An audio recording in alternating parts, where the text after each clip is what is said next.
Good afternoon, everyone. Thank you all for joining us. My name is Kadir Üstün. I'm the Executive Director at the CETA Foundation at Washington, D.C. Today, I'm joined by Dr. Charles Kupchan of Georgetown University to discuss his latest book, Isolationism, A History of America's Efforts to Shield Itself from the World.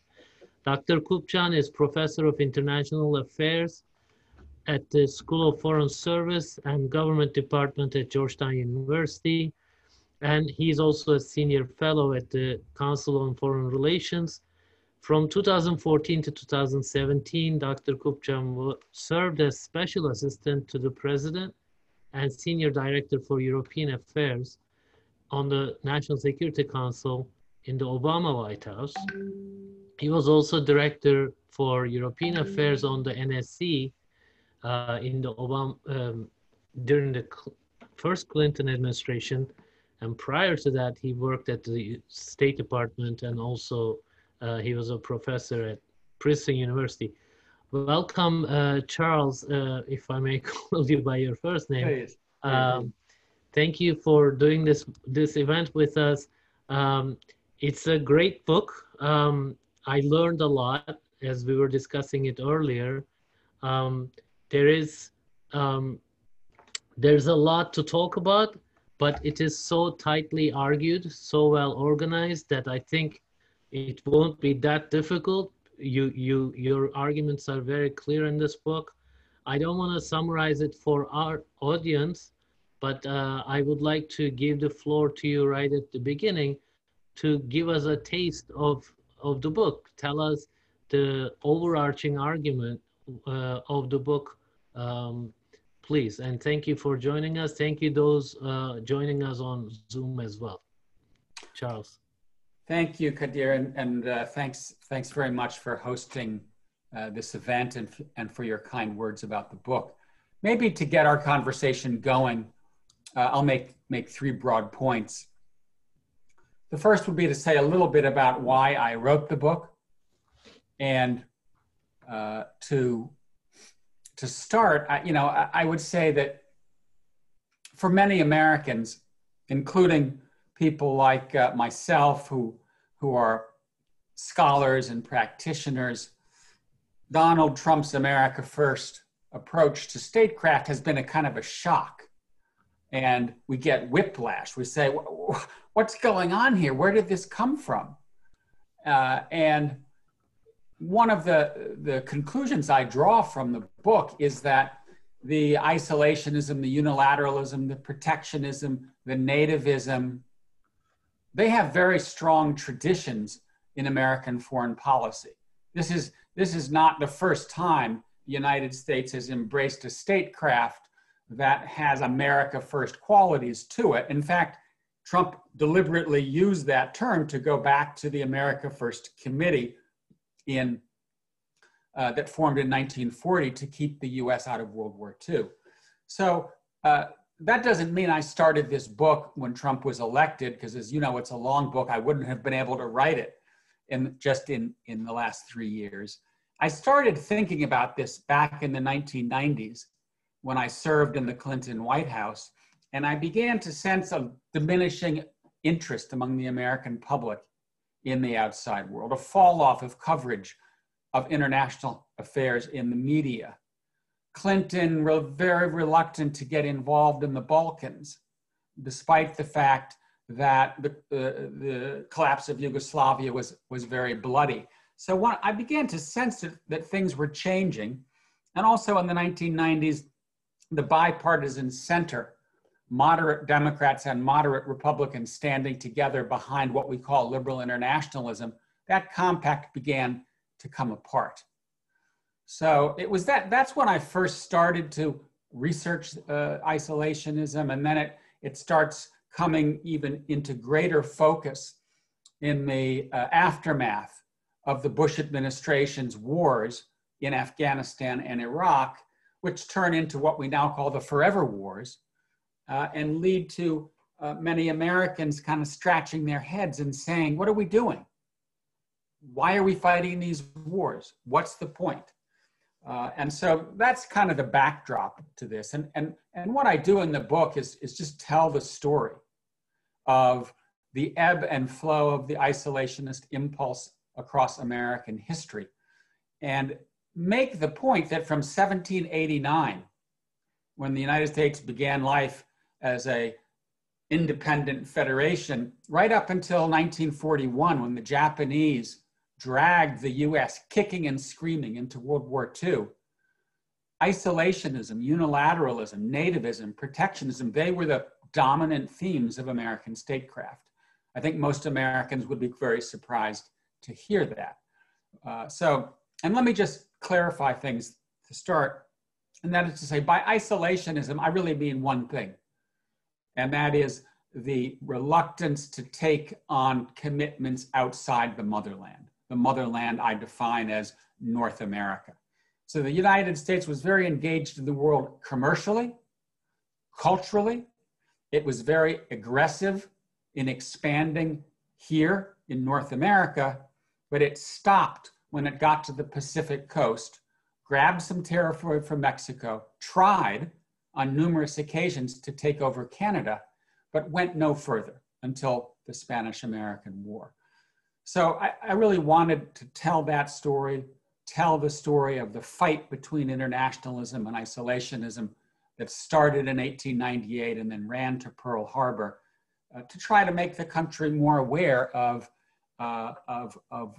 its history, and also to make the case that isolationism has a good side and a bad side. Isolationism helped the United States rise in the 19th century, and then it turned dark and diluted in the interwar period. And I think it's important to see both the costs and the benefits. The second point I'd make is that I think one of the goals in the book is to unpack isolationism. Where does it come from? What are its ideological roots? Why did it have such a strong pull on American politics for so long? And I come up with an anatomy that has kind of 6 different parts of it. One that's about geographic, natural security. One that's more about the US playing the role of redeemer nation. One that's about protecting American liberty at home. Another, protecting American liberty abroad. Another, a racist, xenophobic element. The US didn't expand abroad, in part because it didn't want to take non-whites into the body politic. And so I just kind of weave in a synthetic way these different forms of isolationism, but it all comes down to, I think, one kind of surprising conclusion. And that is that American exceptionalism, the notion that this is a chosen nation, for most of the nation's history was a justification for keeping the world at bay, was a justification for staying out of foreign entanglement. And that really goes back to the founders, when George Washington, Thomas Jefferson, Alexander Hamilton, and others basically said, and this was in the farewell address of 1796, commercial connections with everyone, entangling alliances with no one, because they thought that those entangling alliances would compromise the American experiment, would lead to tyranny, would give the US too big a federal government. And that doesn't really change until Pearl Harbor. That's when American exceptionalism becomes what it is today, a justification for going out and changing the world in the American image. Let me end with a quick word about where we are today. As I said, Trump's America First harkens back to longer traditions in American foreign policy. In fact, isolationism is the original and the oldest brand of American statecraft. And I think it's important to kind of understand the lineage, the degree to which Trump is tapping into a certain strain in the American political culture, in the American past, and the American identity. I am not a fan of Donald Trump. I think he's done enormous damage to the United States as well as to the world. But that having been said, I think we have to harvest lessons from this era. And one of them is that the United States has bitten off more than it can chew. and that Republicans and Democrats alike now believe that it is time to trim our sails, to reduce our foreign commitments, to try to come up with a foreign policy that does less but still does enough. And that's kind of where I end the book. That would be the policy punchline, that we cannot allow ourselves to go back to isolationism. The world has changed too much. The world is too interdependent. That would be a terrible mistake. On the other hand, we are now in a position in which American foreign policy has overreached and does not enjoy the support of much of the American public. The task ahead is to find a new middle ground, to find an equilibrium, to step back, but not to step away.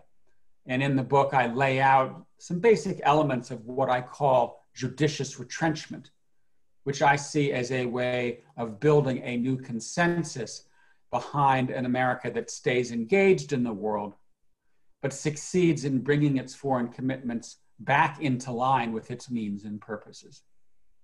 Why don't I stop there as an opening? Thank you, Charles. Of course, you know, there are very interesting twists and turns in this story. There's a lot of history in this book, but I think you really talk about certain moments over and over again to identify and, you know, highlight what those moments meant for isolationism, and of course what comes afterwards, liberal internationalism, and then back and forth. There's all these moments of isolationist backlash, and perhaps today we're going through one of those, but we'll come to that. I still want to kind of go through the book a little bit, discuss in detail some parts and some questions that I had, and then I'm sure we will come to today again. So in the first part of the book, where you talk about the period between 1789 and 1898, you call that the era of isolationism. You describe how sort of the US was trying to both deal with the French and the British, and there's a lot of, obviously, they're trying to become independent, self-sufficient in some ways, and then they're trying to expand towards the West, but they are isolationists. You talk about that, how they saw themselves, how they interpreted that expansion, westward expansion. So I wanted to ask you about that. Like, how does expansion, territorial expansion, went hand in hand with isolationism in the minds of the founders and the early Americans? Well, the United States was anything but isolated during its early decades. And it's worth pointing out that the word isolationism really wasn't used at all until the end of the 19th century and then into the 20th century. And it generally emerged as an epithet, as a way of insulting people. But the reason the US was not isolated is because the British, the Spanish, and the French were all over the place with colonial outposts. In fact, the United States itself was a colony. And there were Native Americans on the kind of western flank and intermixed among the 13 colonies that the early Union saw as a military threat. And so the idea of the founders was that the United States needed to attain an isolation that would allow it to enjoy its natural security. And that entailed two things. One, gradually pushing other powers out of the Western Hemisphere. And two, moving westward so that it did not face threats from Native Americans or French colonialists or anyone else that could pose a direct land threat to the United States, i.e., you get all the way across to the Pacific coast, and then you have huge 1,000-mile oceans on either side which would give the United States free security. And Canada and Mexico were smaller countries, generally not showing a sign of wanting to attack the United States. There was a war with Mexico in the 1640s, but that was largely a land grab by the United States. So yes, the US was expansionist, it was aggressive, but it restricted that aggression to North America. And as I said, when they got to the Pacific coast, they stopped. There were debates throughout the 19th century about going further to Cuba, Haiti, Santo Domingo, Virgin Islands, large chunks of Latin America, Hawaii, other parts of the Pacific. And every time those debates were had, either Congress or the executive branch said, no, thank you. We do not want to compromise our natural security and entangle this country in the affairs of others. And that pretty much rules American statecraft until 1898 in the Spanish-American War. That's exactly where my question was going to be. So you talk about in part two, the American imperial ambition comes with the Spanish-American War. And it's almost all of a sudden, it sounds like, or it seems like, and then it creates its own isolationist backlash. But what were the drivers of that imperial ambition in the first place, right? You have a sentence that says, they were getting stronger and stronger. It was almost unavoidable that. So is that your explanation, or how did that ambition came about and couldn't be restrained, right? Because we will see similar episodes later that US is unable to restrain in the face of certain threats, etc. Go ahead. Right. I mean, I think two things led to this turn that we saw in 1898. One is the factor that you mentioned, Kadir, and that is increasing economic strength. Isolationism worked for the United States. It served the country well. Other powers were off building colonies and fighting wars. The United States was building its economy. Obviously, there was a civil war in the middle of all of this, but after the Civil War, the US really takes off, and it invests a lot of energy in infrastructure, roads, expanding markets, railways, canals. And by the end of the 19th century, the United States is one of the world's leading economic powers. And that makes a light bulb go on. And McKinley, Alfred Thayer Mahan, who was a naval admiral, Teddy Roosevelt, who became president, many people began to say, hey, we should have geopolitical strength commensurate to our economic power. So that was a part of it. And I'm enough of a realist, Kadir, to say that was coming. At some point, when countries get strong economically, they also believe that they should have greater geopolitical heft. But the other key element here is the change in the understanding of American exceptionalism and manifest destiny. As I said early on, American exceptionalism was really a justification for keeping the world at bay. We need to protect this unique experiment from an outside world that is corrupt and anti-democratic and dangerous.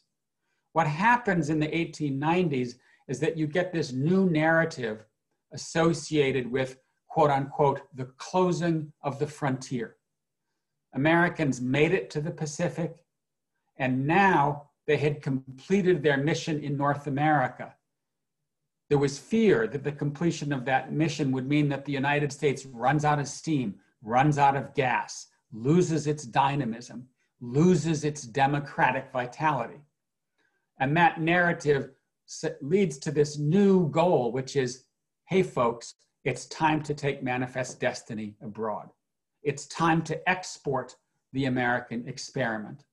And 1898 is all about that. If you go back and you read William McKinley's justification for trying to kick the Spanish out of Cuba, it was a humanitarian mission. It was spreading Christianity. It was spreading civilization. It was taking the American experiment on the road. But as you said in your question, it didn't work so well. Why? Because the United States turned into an empire. Not only did we militarily occupy Cuba, but we took over Puerto Rico, Hawaii, the Philippines, Guam, Samoa, and the Wake Islands. In other words, there was this burst of geopolitical ambition, and especially in the Philippines, where an insurgency broke out that killed thousands of American soldiers and hundreds of thousands of Filipinos. Americans said, what's going on here? What happened to us? You told us that we were going abroad to export the American experiment, and you've turned us into an empire. That sets the stage for the pullback that we see after that war. Thank you, Charles. And of course, those territories you mentioned will come up, Hawaii, Pearl Harbor, and Cuba. It will become very relevant in the future. So in some ways, U.S. was seeding the seeds of some of the troubles it was getting into, I guess. So that, thanks for that. There was a sense of inevitability for the U.S. to try get out of that isolationist sort of mindset. And as you explain in the book really well, it's not simple of, okay, let's shut down the doors and don't talk to anyone at all. It's commerce first, and then avoid sort of political strategic alignments and alliances with others that could bring us into trouble. So in the next period, you talk about 1898 to 1941, and there, this is a period you say, there were basically realist and idealist forms of internationalism that kind of competed with each other or ebbed and flowed. And in that period, of course, there is Great Depression. And then between Great Depression and Pearl Harbor, that period, you call it sort of delusions of strategic immunity. What were those delusions at that time? Like, what else could have they done? Because the economy was in shambles, the Great Depression. What were they not doing that you think they should have done, if you call it, delusions like of strategic immunity? Well, just to pick up the story, you have the kind of failure of realist internationalism, because Americans don't like being an empire. Woodrow Wilson then overcorrects because he's a card-carrying idealist, and he takes the United States into World War I to save the world for democracy. And then he comes up with the League of Nations, but can't convince the Senate to ratify it. And he sort of goes down in flames. So the realist attempt failed. The idealist attempt also failed. And then we go into the 20s and the 30s, when the United States basically pulls back from the world, with the exception of the Western Hemisphere, where it remains quite interventionist. And then the Great Depression comes along, and the United States turns exclusively inward and says, we're not going to repeat the mistake that we made in World War I, which is to get dragged into another war because we trade across the ocean. And so you see in the 1930s, tightening neutrality acts that basically make it illegal for Americans to trade with anybody at war on American ships because of fear that those ships could be sunk. And so the US really does retreat commercially and geopolitically from the world, even though by the second half of the 1930s, it's clear that virulent nationalism, Nazism, fascism are infecting and taking over Europe and East Asia. And the US basically said, even after 1939, when Roosevelt changes course and starts providing aid to the victims of aggression, that we're staying out. We'll help others fight. We're going to send them material, planes, guns, food, but they are going to do the fighting and we will give them support. And that really doesn't change until the Japanese attack Pearl Harbor. And I would point out that, the real America firsters were in 1940 and 1941 trying to stop Roosevelt from even aiding the British or the Chinese or others that were fighting the Japanese and the Germans, precisely because they thought that the United States should hunker down and defend hemispheric isolation. So in my mind, what we should have done is operate or initiate earlier the same guidance that we embraced in World War II, which was we can't afford to let a hostile power dominate Eurasia. And both Germany and Japan showed signs of that ability. And we simply waited too long to join that fight against two countries that were very dark and dangerous nations. Thank you, Charles. That's so that would, you're saying that kind of, let's say, half-measured involvement was the source of that. Would that be what you call delusion of strategic immunity? Yes, that the United States thought that it could stand by as the Nazis, for example, overtook Europe, and that somehow they would be able to remain outside this threat. In some ways, going back to the founders, flanking oceans, we don't have a dog in this fight. But by the middle of the 20th century, we live in a much more interdependent world with aircraft and ships and submarines. And so the idea that somehow we could go back to the 19th century was an illusion. That's why I call it the delusion of strategic immunity. So part of my objective here is to say, listen, isolationism has costs and benefits. Sometimes it works, sometimes it doesn't. Internationalism has costs and benefits. There are parts that work and parts that don't. Let's look at all of the traditions in the American toolkit to figure out our way forward. Yeah, so your book proceeds in that direction, like you said. You explain the isolationism and then different forms of internationalism. And then when we get to the Cold War, you basically are saying that's an exceptional period. So I'll let you, instead of me describing further, why don't you explain why you think Cold War era was an exception rather than the norm? Because the norm is more the isolationist outlook and grand strategy, as you call it. So what was it was it the external threat that unified the country around the purpose? Was that the main thing, or what else was there? Well, there is a really stark reversal on December 7, 1941, when the isolationists go dark. America First Committee disbands, closes its doors. Republicans and Democrats come together behind the war.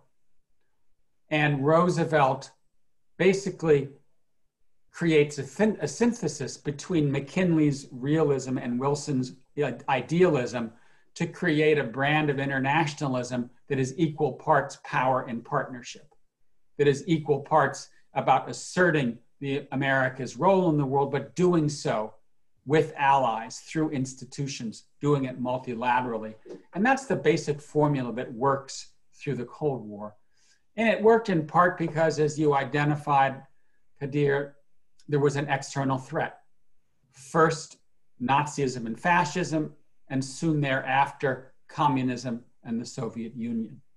Secondly, the American economy was doing well, and that led to socioeconomic conditions in which there was growing support for internationalism, and I might add growing support for a bipartisan centrist political space. And really for the first time since the end of isolationism, Democrats and Republicans came together behind a common foreign policy, because they really started to part company in the 1890s, where the Republicans became the imperialists and the party of American power. The Democrats were the idealists, the party of partnership and institutions and rule of law. And they really didn't come together and marry these two strains of internationalism until Roosevelt comes along.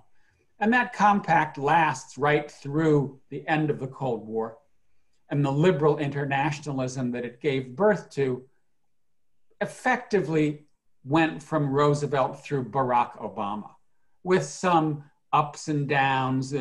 George W. Bush was more unilateralist than multilateralist, but that was the basic formula. And that then comes to an end on Inauguration Day, when Trump says, from today, it's America first. Yes, thank you, Charles. But in that transition, of course, we have these momentous events like Pearl Harbor, right? And then we're gonna have 9/11 in 2001. In those moments, could the American response have been different? And why wasn't it different?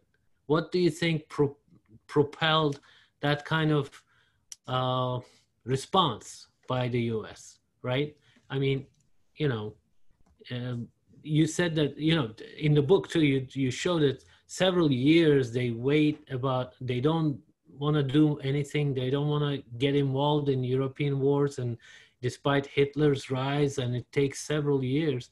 But being attacked, of course, is a good cause, I guess. But in the face of that, could they have pursued a policy of restraint? Well, I think overreach was probably baked into liberal internationalism, but it didn't fully manifest itself until the Cold War was over, because the presence of a peer competitor kept American ambition in check. And it meant that in the end of the day, prudence and moderation generally prevailed. There were big mistakes during the Cold War.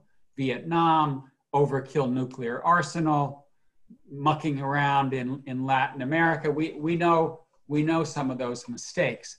But by and large, the United States won or outlasted the Soviet Union because of patience and strategic restraint and waiting out the other side. But then after the end of the Cold War, and in particular after 9/11, I think the US falls prey to its own version of ambitious exceptionalism. And that the wars in Afghanistan, in Iraq, in Syria, in Libya, have led to a sense of overreach quite similar to the overreach that was felt by Americans after 1898 and after 1919. We've taken on too much. We have left behind the wisdom of the founders and entangled ourselves abroad in a way that has come at the expense of liberty and prosperity at home.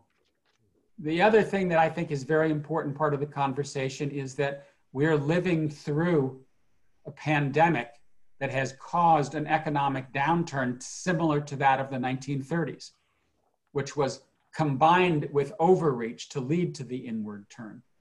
There is now a new xenophobia in the United States.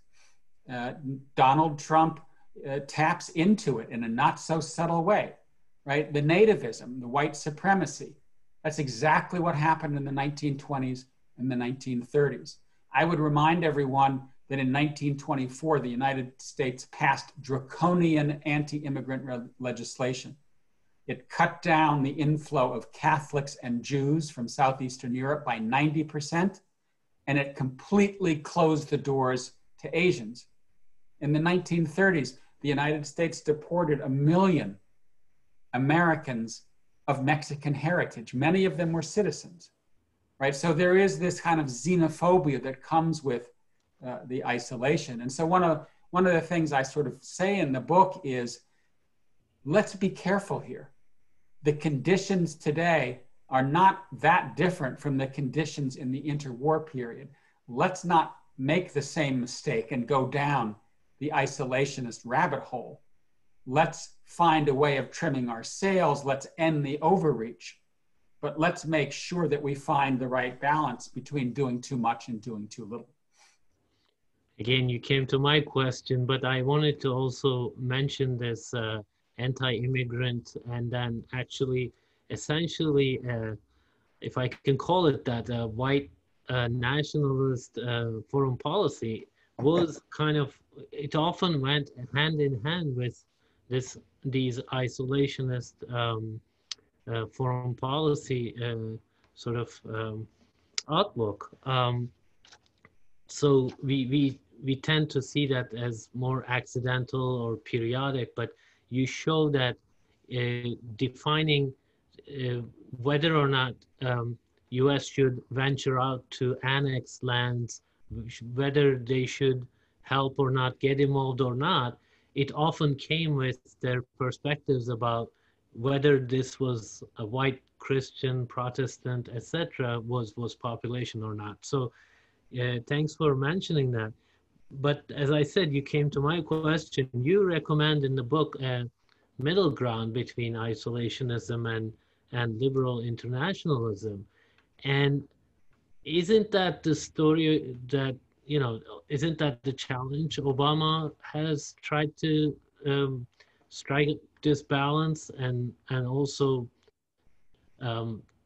Trump is reacting to it, right? He's not willing to chart a middle course. But what are the how do you strike that balance? Especially if the exception is the Cold War, where there was an external threat that united everyone. How do you strike that course in the absence of a common threat? How do you get both sides, let's say Democrats and Republicans, around a common agenda that way? I know you kind of, you give a lot of clues, but I'm not sure if you're answering it. What should be in there in terms of its content? You're saying we need a middle ground, but how do you kind of see that happening? Yeah, you're right. You're right to ask me to put some flesh on the bones. And I did go back and forth while I was writing about how detailed I should be. In fact, I actually had a different conclusion that was all about what that middle ground looks like, specific policy recommendations. And I ended up throwing it away because I didn't feel that it, number one, that it really worked well with a book that was primarily historical. It kind of led like a policy paper, which you and I know all too well because we reside in Washington, but also because I think it was more useful to kind of put out the broad direction and try to start a debate on this issue. You know, the question in my mind is, how can we right size American foreign policy? How can we bring the nation's commitments back into line with means and purposes, as I said before? And so, you know, I'm happy to engage with you in a conversation about specific issues. Should we completely leave Afghanistan or keep a counterterrorism force there? Should we completely leave Iraq or continue to train? But the broad brushstrokes of what I'm arguing for are a major strategic retrenchment from the periphery, where I think much of what the United States needs to do, it can do with offshore forces, with small footprints in my mind, the big mistake of the last couple of decades has been fighting land wars in the Middle East that are wars of choice. I think invading Iraq was a historic mistake that is leading to many negative knock-on effects. And so in general, what I think we ought to do is go back to George Kennan, who said, let's focus on the big issues. Let's make sure that Eurasia is not dominated by a hostile power.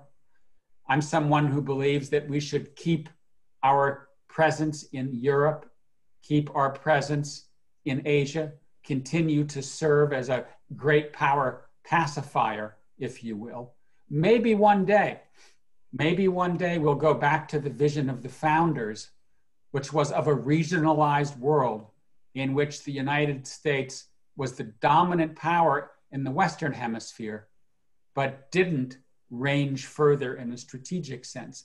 Maybe one day when Europe has a self-sustaining regional order, and when Asia has a self-sustaining regional order, and when the Middle East finally finds peace, maybe we'll get back to that world, but that's a work of many generations, not a work of the next president. Thank you. I actually I mentioned the common enemy of the Cold War for that reason. Yes, I know, like, specific policy prescriptions are not helpful, especially this book. I think it starts a great conversation on isolationism, and you're warning that while we are going to perhaps react to the current, isolationism, we shouldn't go to the other extreme, and isolationism should be appreciated for its benefits, and it should be part of the new grand strategy, perhaps. That's kind of what I was gathering. But, when there is no external enemy, when there's no agreement on what the main challenges are between the two parties, like climate change, like you mentioned, right? So that's going, whatever you come up with, that middle ground is going to be still difficult to sell to both sides domestically. That's kind of what I was trying to get at.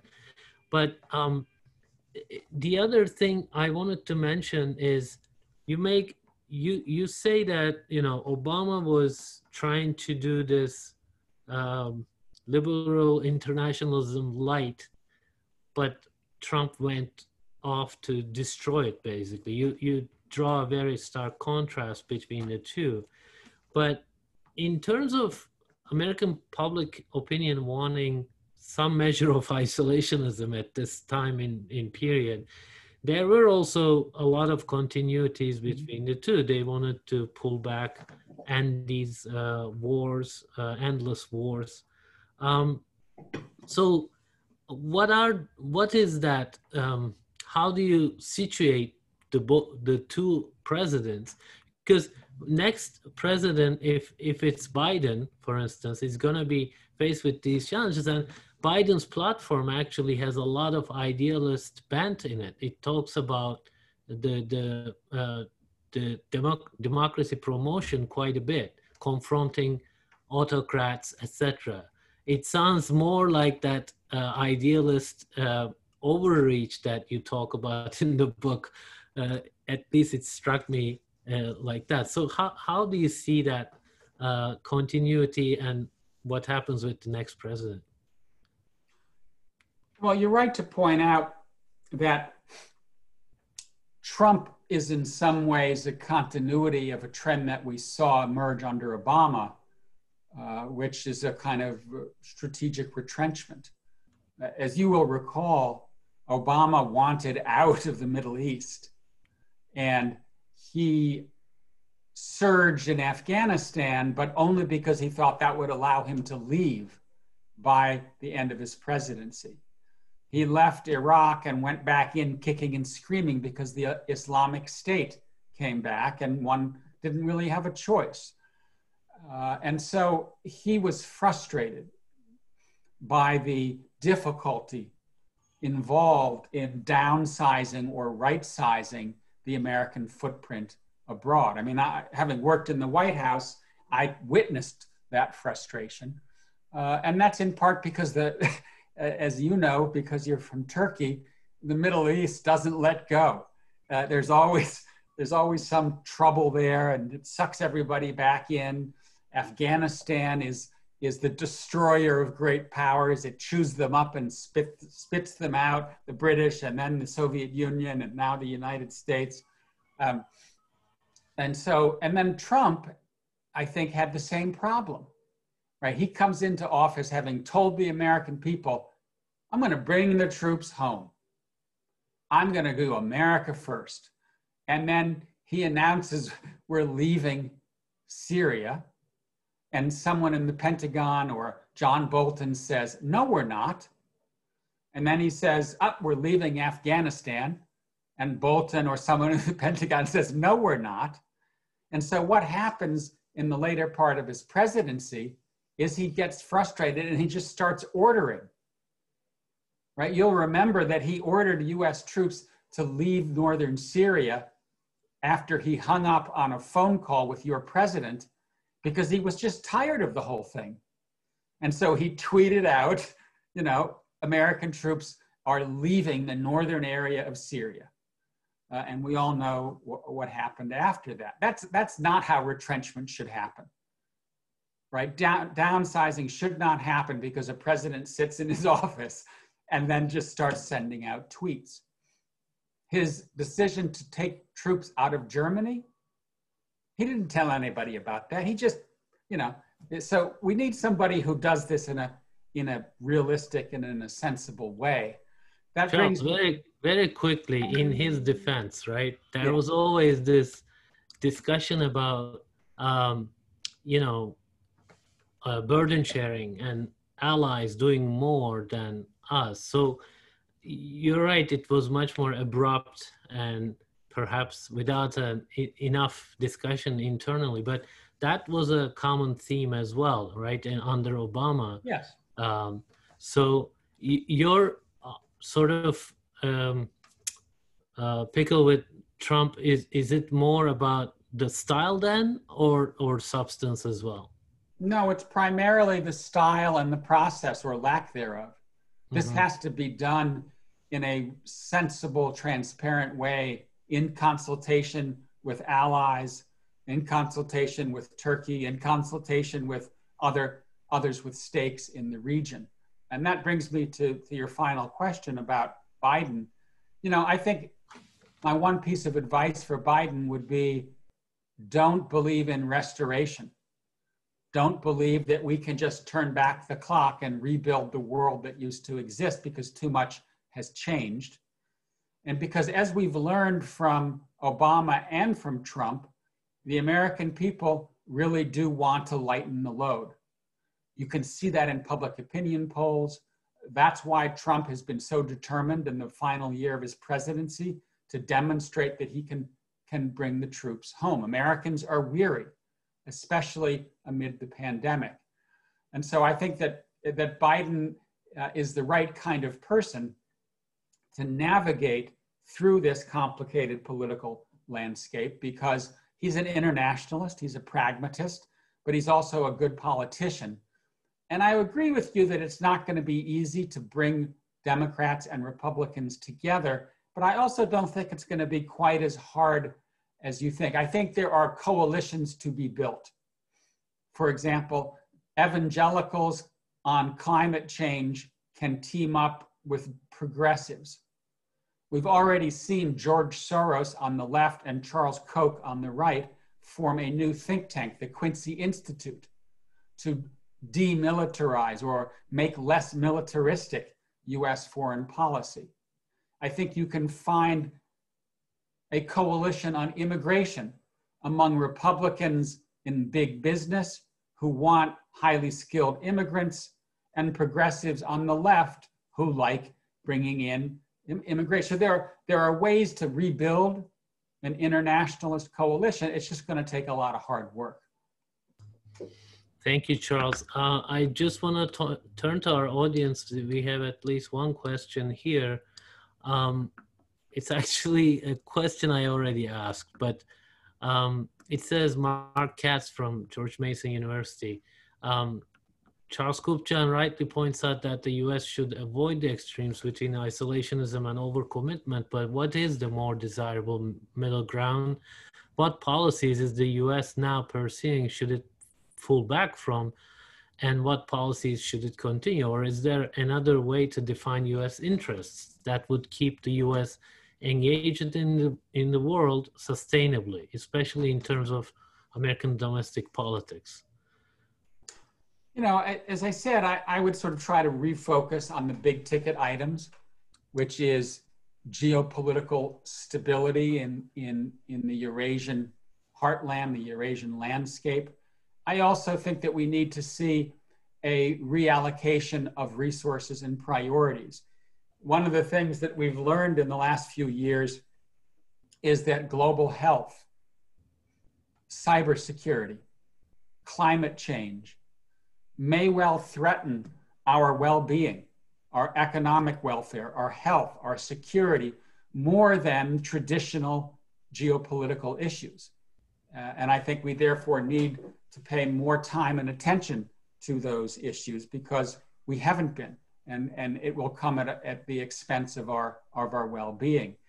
I also think that the United States has to be a team player. You know, that the unilateralism that has been demonstrated by the Trump administration is, to me, extremely costly in an interdependent world.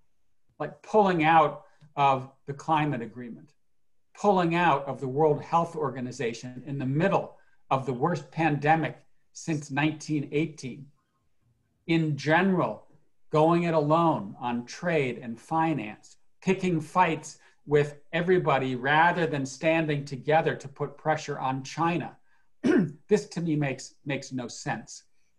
So even though I'm in the retrenchment camp when it comes to American strategic policy, I'm very much in the engagement camp when it comes to multilateralism and when it comes to international teamwork. My one caveat would be that we no longer live in a world where you can get major institutional commitments through the US Senate.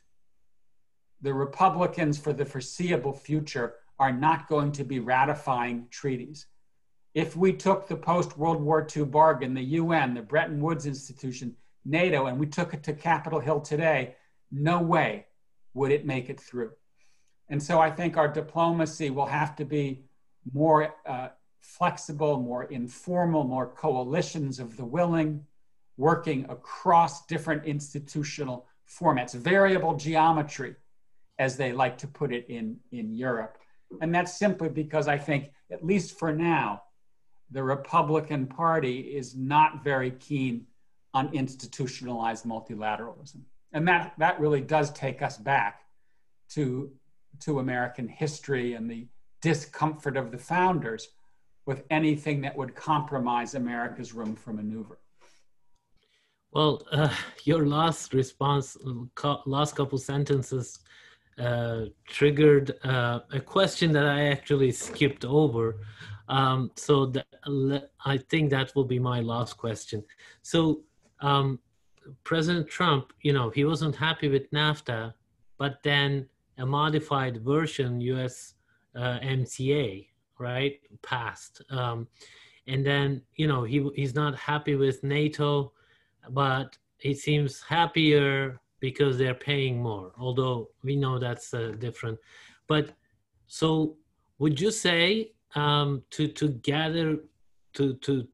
sort of convince the American public, you need somebody on the isolationist camp somehow to at least cooperate with some of these overarching global challenges you mentioned?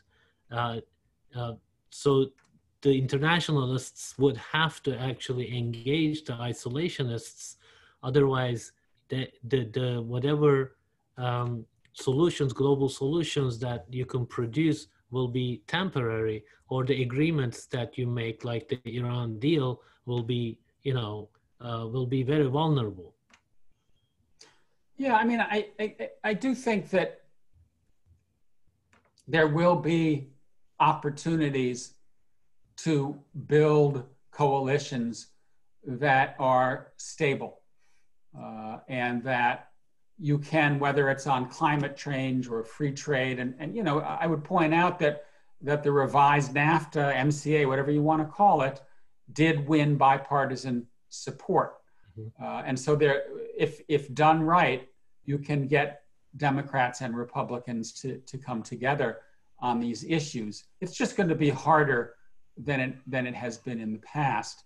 But I do think that in the end of the day, most Americans remain pragmatic. Most Americans understand that we cannot retreat behind large walls, including a wall on the border with Mexico, and function in an interdependent world.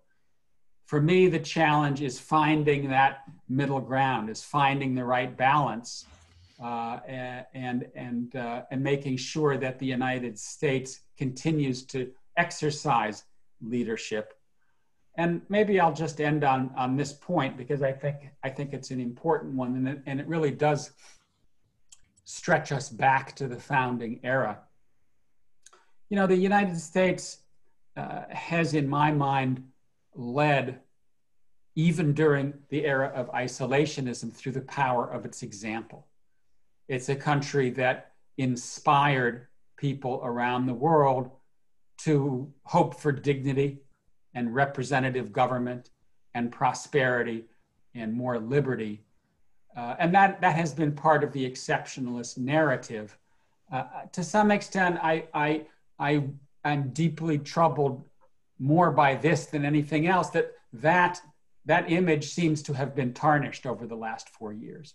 That sense of decency, the guardrails of American democracy have been breached. They are being pushed to the extreme. And so I think the first order of business, should Biden be the next president, is simply to put back the United States as an exemplar to the world, as a country that demonstrates the best traditions of democratic rule, of liberal norms, of constitutional order. Because I fear that if that doesn't happen, we may have seen the high watermark of liberal democracy. And that, to me, would be a grievous historical setback. Of course, every time you answer, you create more questions in my mind, but we are running out of time, so I'll save them for another discussion. It's a great book, Isolationism by Charles Kupchan.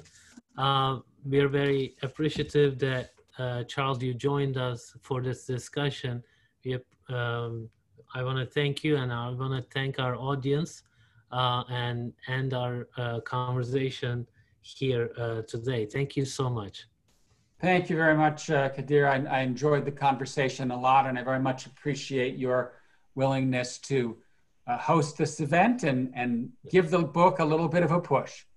Yes, thank you. Great book. Nice to see you. Hope to see you in person before too long.